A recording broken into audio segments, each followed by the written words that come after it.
അടിപൊളിയായിട്ടേ ഒരു പാൽപുട്ട് എങ്ങനെ ഉണ്ടാക്കുക എന്നുള്ളത് നോക്കട്ടെ. 1/2 കിലോ പുട്ടുപൊടിയായിട്ടാണ് നമ്മൾ ഉണ്ടാക്കുന്നത്. ആ പുട്ടുപൊടി ഒന്നുകൊണ്ട് അളന്നെടുക്കട്ടെ. എത്രയാണോ നമ്മളെ പുട്ടുപൊടി വരുന്നത് അതിൻ്റെ ഏകദേശം കുറച്ചളവിൽ നമ്മൾ പാലെടുക്കണം. ഈ പുട്ടുപൊടിക്ക് പാകത്തിന് ഉപ്പിട്ടിട്ട് ഒന്നിങ്ങനെ മിക്സ് ആക്കി എടുക്കട്ടെ ആ പൊടിയിൽ.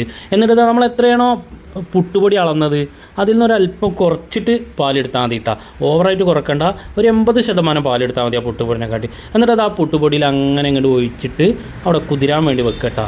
ഒരു 5 മിനിറ്റ് 6 മിനിറ്റ് വെച്ചോളൂ. അത് കഴിഞ്ഞിട്ട് നമ്മൾ 10 രൂപയുടെ 2 പാക്കറ്റ് പാൽപ്പൊടിയൊക്കെ ഇട്ട് കൊടുത്തിട്ടുണ്ട് കേട്ടോ. എന്നിട്ട് ഇത് ഒന്നിങ്ങോട്ട് മിക്സ് ആക്കി എടുക്കുക. അതിന് ശേഷം നമ്മൾ ഒരു വലിയ ക്യാരറ്റ് ഇട്ടാൽ ഒരു 120 ഗ്രാമൊക്കെ ഉണ്ടാവും ഒരു ക്യാരറ്റ്. അതിങ്ങനെ ഗ്രേറ്റ് ചെയ്ത് ഇട്ട് കൊടുക്കുക.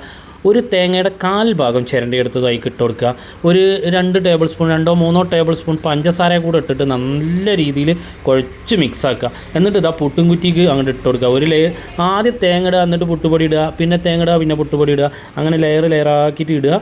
എന്നിട്ട് ഇതാ തിളച്ച വെള്ളമുള്ള പുട്ടും തൂക്കിൻ്റെ മേലെ അതാണ്ട് വെച്ച് കൊടുക്കുക.